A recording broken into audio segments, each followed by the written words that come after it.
Hey, how's it going guys? It's Nate here. And the Falmer are perhaps some of the creepiest creatures we encounter in Skyrim. Dwelling all across the world's underground, they're grotesque, goblin-like creatures that prey on any who stumble into their lairs, and are known to venture above ground at night, where they torment unprepared travelers and citizens. In contrast to their now disgusting appearance and lifestyle, the Falmer were once the beautiful and majestic snow elves, who called Skyrim their home in the Merethic era. Renowned for their pearl-like skin and attention for the arts, the snow elves built a sophisticated society, erecting numerous cities, monuments, and castles across Skyrim in their heyday. But once humans began to pop up, their tranquility would be shattered, as a Nord named Ysgramor would lead 500 of his homeland's greatest warriors to conquer Skyrim and drive the snow elves to near extinction, forcing the people to beg their dwarven neighbors for protection. The Dwemer agreed, on the condition that the Serene Elves promised to eat a strange fungus that would blind and mutate them. Out of options, the Snow Elves took the bargain and took shelter in the Dwemer below-ground cities. And, some 5,000 years later, here we are. The Deep Folk are now long gone, and the goblin-like Falmer now dominate the subterranean world, angry and plotting their vengeance. It goes without saying, such a type of creature just ignites one's interest. And of course, there's a lot about these monsters that Skyrim doesn't like to make clear. So today we'll be taking a look at 5 things you probably didn't know about the Falmer of the Elder Scrolls V Skyrim. Starting off, the Falmer, or ancient snow elves of Skyrim, probably would have never been conquered had it not been for a 12-year-old Nord girl. Okay, so this is both a kind of hilarious and tragic fact that's going to require a bit of a deeper dive into Ice Elven history. We all know that back during Ysgramor's great conquest of Skyrim, he and his 500 Nords ultimately won the day, but when they began their invasion against the elves in the Merethic era, it was initially very unclear who would come out on top in the conflict. While Ysgramor's small army did initially enjoy a handful of early victories and skirmishes shortly after they arrived, the Snow Elves' real military power was invested in a single, massive grand army that would need to be defeated before victory could be assured. The Elves decided to move this great army, and whatever other military forces they had, to the island of Solstheim, where they would fortify a location known as Mosring Pass, and wait for the humans to come to them. Undeterred, Ysgramor decided to attack the position, and thus the stage for the Battle of Mosring Pass was set. One epic showdown, where both sides went all in. This battle would decide the future of Skyrim, and much of Tamriel with it. According to the book, Fall of the Snow Prince, written by an Atmoran who was at the battle, as the Nords first began their assault, things were looking good for them, and they made some early progress. But then, a mysterious snow elf called the Snow Prince revealed himself, and joined the fray. It's implied, but not necessarily confirmed, that the Snow Prince was the ruler of all Snow Elven kind, though it's also possible that he was just some sort of general or popular commander or something. Nonetheless, when he arrived, the Snow Prince, while donning an unimaginably gleaming set of armor, quickly stormed in and took down dozens of Ysgramor's best fighters. More importantly, his presence greatly motivated the Snow Elves, who suddenly began to fight with incredible ferocity and courage. Soon, the tide of the battle had radically changed, and now it seemed like Ysgramor's army and his dreams of conquest were done for. Remember, fighting at Mosring's Pass were the entireties of both sides' militaries. Whoever won here would definitely win the war, and it looked like the elves were gonna win. Alas, considering it's men who dominate modern-day Skyrim, you can probably guess that's not what happened. In the middle of the battle, just as it looked like the snowfolks were gearing up for one last charge to break their opponents, tides would turn once again, as an angry 12-year-old Nord girl named Finna, who just saw her mother whom she was fighting with get slain by the Snow Prince, decided to throw her sword at the elven leader. She'd get a lucky shot, as her blade somehow pierced the prince's chest armor and killed him right there. After the death of their leader, the Snow Elves became totally demoralized, and either fled, were butchered, or surrendered. With no army left, what remained of Snow Elven kind had no path to resistance. Thus, a little 12-year-old girl became responsible for what may have been the greatest victory mankind had ever seen in battle, and possibly the destruction of an entire civilization. Now, if you're like me, the first thing you might be asking after hearing a tale like this is why were the Nords letting 12-year-old girls fight in wars? Really putting the infant in infantry, eh, Scrimor? Well, evidently she was in the battle serving as a squire to her mother. Basically, she wasn't supposed to be fighting, only helping her mom out with equipment and such. No one ever expected she'd wield a sword, let alone cast a deciding blow. Alas, just like in our own world, it seems reality in the Elder Scrolls universe can be very unpredictable. Next on our list, let's return to Skyrim in the modern era. Wismothers are perhaps one of the most mysterious creatures we can find here. Relatively rare, they boast a beautiful, spectral blue female appearance, and from a distance can seem to be one of Skyrim's most majestic characters. However, get too close and you'll quickly realize that these are ferocious foes. They'll attack the player with a variety of different magical attacks, and also have the ability to summon smaller wisps, weird shades of light that will join them in attacking you. For unprepared players, they can be quite a challenge. Well, did you know? Despite nothing being officially confirmed by Bethesda directly, it seems very likely that Wismothers are heavily related to the Falmer, in the fact that they too were once snow elves. This is a theory that I personally believe with great confidence, and there's quite a lot of evidence behind it.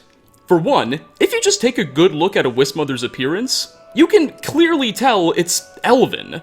The smooth face and pointed ears pretty much give it away outright. Additionally, while they are quite rare, one of the few places you can find Wismothers is in and around Dwarven ruins. Yeah, seriously, you can find these guys inside Dwarven ruins with the Falmer. Heck, there's even one in Blackreach.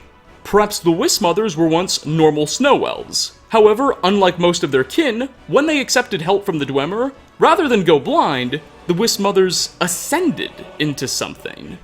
And lastly, what I would consider to be the most damning piece of evidence is that the final boss we encounter in the Nordic ruin of Frostmere Crypt is a named Wismother called the Pale Lady. And while the quest itself doesn't directly tell you this, there's a book we can find in Skyrim called Lost Legends, which actually mentions the Pale Lady in extensive detail, and it seems to suggest that she was even fighting the Nordic invaders during their conquest in the Merethic era. The book reads, quote, "For generations, the people of Morthal have told whispered tales of the Pale Lady, a ghostly woman who wanders the northern marshes, forever seeking her lost daughter. Some say she steals children who wander astray, others that her sobbing wail strikes dead all those hear it.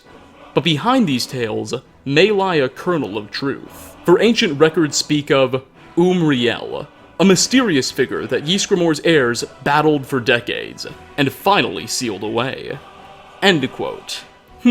Umriel. That's clearly an elven name, and it makes sense why she'd have such a vendetta against Ysgramor's heirs. I mean, Ysgramor did pretty much conquer her entire civilization. So at this point, with no other realistic explanation even proposed, it looks like the Falmer goblins we encounter in Skyrim may not be the only type of snow elven descendant we can find.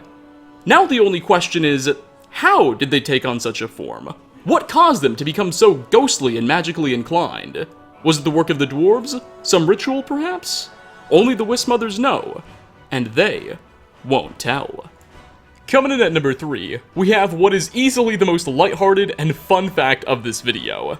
It takes us to the dwarven ruins of Nichuan Zel, just beneath the city of Markarth. While this was once ruled by the lavender-skinned deep elves, now it's the Falmer who reign supreme here. Well, while you're fighting your way through these ruins and encountering all sorts of goblins, believe it or not, it's actually possible to encounter mini Falmer here. Seriously, Falmer that are half the size as normal ones. Wait, what?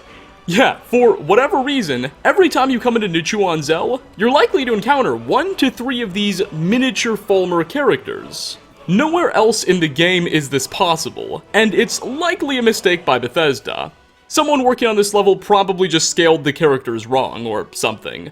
And it seems the modding community has agreed, considering that in the unofficial Skyrim patch, these miniature Falmer characters are removed. But hey, who knows? Maybe it's not a bug, it's a feature. I mean, we can find human children all over Skyrim, why can't the Falmer have kids of their own?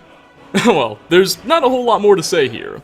If you ever find yourself beneath the city of Markarth, get ready to encounter some unexpected enemies. For our fourth spot, Windhelm is perhaps the most Nordic city in all of Skyrim. The oldest, still standing settlement, it is a massive center of patriotism and pride for Skyrim's people.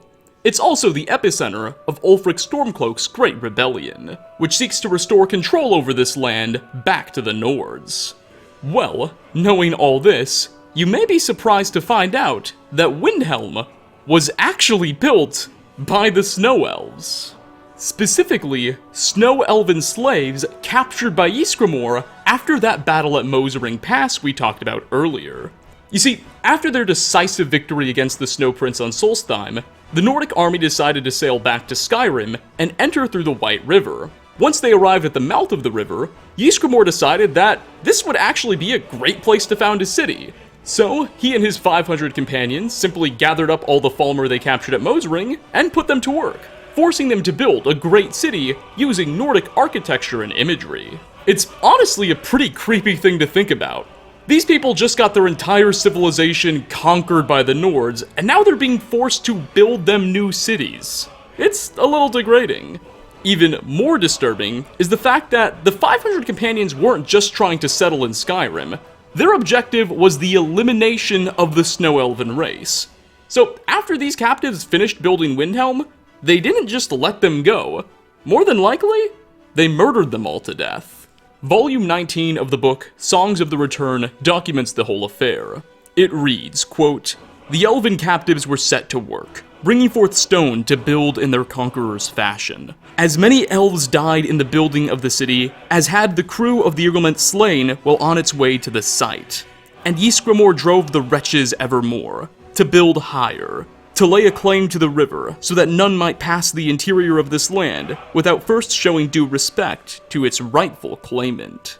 Thus a great bridge was constructed, forever striding the river that no elf might sneak through to avenge his devious cousins. As the bridge was built so long, so too was the palace built high, spires reaching to the sky to show dominion even over the very winds that had brought forth such a grief." End quote. Now, you might be looking at Ysgramor thinking, wow, wait a minute, this person murdered a bunch of innocent people and enslaved a bunch of them and forced them to build cities. That sounds pretty terrible. Well, keep in mind, our big source for all of this are the Songs of the Return books, which were literally written by the Nordic conquerors after their victories. And you could imagine they're going to try to paint themselves in the best light possible. So this is only the most generous interpretation of Nordic cruelty. Chances are, they were a whole lot worse. I must say, the more I research Ysgramor and all of his great victories against the Mer, the more I begin to realize this guy was no hero. He's simply a bad guy that won. And finally, last on our list, despite being mentioned extensively in past Elder Scrolls games, Skyrim was the first time we actually got to see and interact with a Snow Elf slash Falmer slash, I guess, Wisp-Mother ever. Or was it?